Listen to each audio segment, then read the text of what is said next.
Sortir le vieux canotte de son abri, c'est un peu comme ouvrir les tiroirs de la mémoire du sauvetage et se souvenir que le secours en mer a fait bien des progrès. Allez Mathieu, on va pas bouger là. Ouais, c'est bon. Les bateaux bien sûr, mais aussi les équipements conservés ici à travers les générations.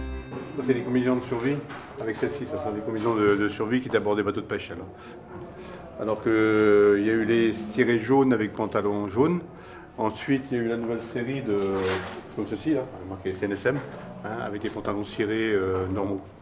Et les bottes, les bottes qu'on achetait partout dans les coopératives, puisque finalement, c'était là qu'on achetait le matériel. Maintenant, c'est un ensemble acheté par Paris, que donc toutes les tenues des canotiers sont identiques, quelle que soit la station.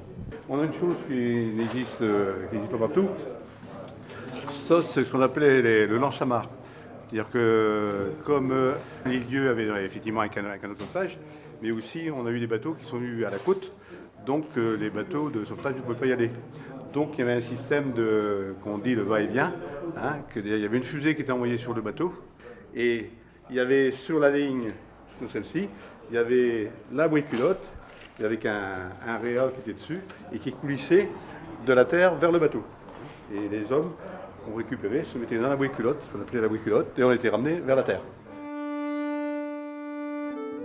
Ce geste réflexe d'aider toute personne en difficulté, les sauveteurs en mer l'ont toujours eu, même en pleine guerre. Nous sommes au cours de l'hiver 1917. Les guetteurs du sémaphore aperçoivent une baleinière à la dérive. À son bord, 7 marins norvégiens, dont le cargo Ymer a été torpillé par un sous-marin allemand. Alertés, 11 sauveteurs et leur patron, Noé Deveau, quittent Port-Joinville sur le canot Paul Toureille pour porter secours. Mais cette intervention courageuse va se transformer en une aventure périlleuse. Ici, à la pointe du but, le canot, les sauveteurs ilais et les naufragés norvégiens ont été aperçus pour la dernière fois ce 26 janvier 1917. Il a passé au large des petits champs, là, des grands champs. Il a passé certainement en dehors de Flore. Et il est parti cap au sud sur Rouen, quoi, pour être dans l'ouest de l'île. Le problème, c'est que ça s'est bien passé parce qu'ils étaient vent arrière. Ils avaient des vents d'est-ouest, donc ça a collé, quoi.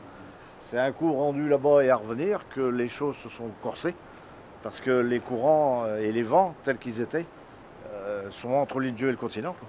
Donc ils ont eu un mal fou à revenir jusque-là avec le courant et les vents. C'était dans les 25 nœuds à 30 nœuds de vent de S nordais, et la température est tombée quand même à moins 14 ces nuits-là. Donc vraiment, c'est un froid exceptionnel, même pour l'île-dieu à l'époque. Ouais. En plus, tous les hommes valides étaient à la guerre, donc étaient partis. Donc ne restaient sur l'île que des personnes plus âgées, qui étaient costauds c'est sûr, qui étaient plus âgés, et des gens qui étaient réformés. Donc l'équipage n'était pas à 100% de leur capacité. Donc ils ont été portés disparus quand même au moins 2 jours. C'est au bout du 3e, quand ils sont arrivés, quoi. Ils sont vivants. Enfin, ils sont vivants. Ils sont arrivés quelque part, ils sont vivants. Il y a eu les infos qui sont arrivées. Mais il y a eu 2 jours où le sémaphore, personne ne savait où est-ce qu'ils étaient rendus. Et s'ils étaient encore même sur l'eau.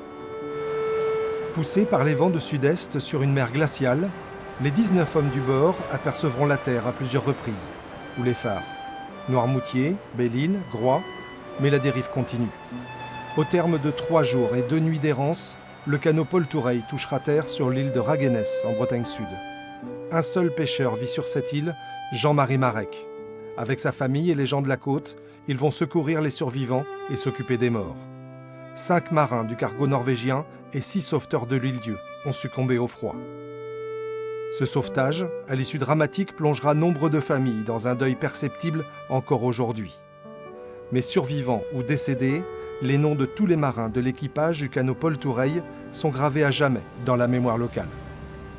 Ce sauvetage-là, c'est resté dans la mémoire des insulaires, ne serait-ce que par la statue de la Norvège qui est sur le port. Et on peut dire qu'à cette époque-là, il fallait vraiment être de très très bons marins, des valeureux, pour faire ce qu'ils ont fait. Et comme il disait, c'était des Norvégiens, ça aurait pu être des Allemands. Quand ils sont partis, de toute façon, ils les auraient sauvés. Le sauvetage en mer, c'est quelque chose qui est obligatoire, donc ils ne se sont pas posés de questions.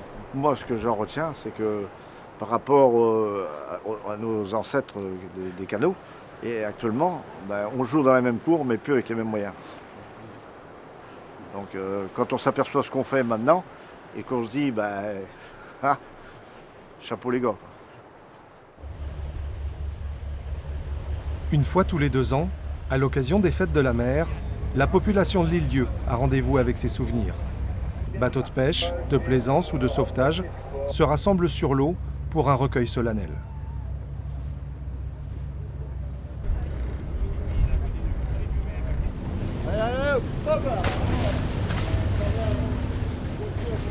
Et tandis que résonnent les hymnes et les cornes de brume, les pensées s'envolent vers tous les péris en mer.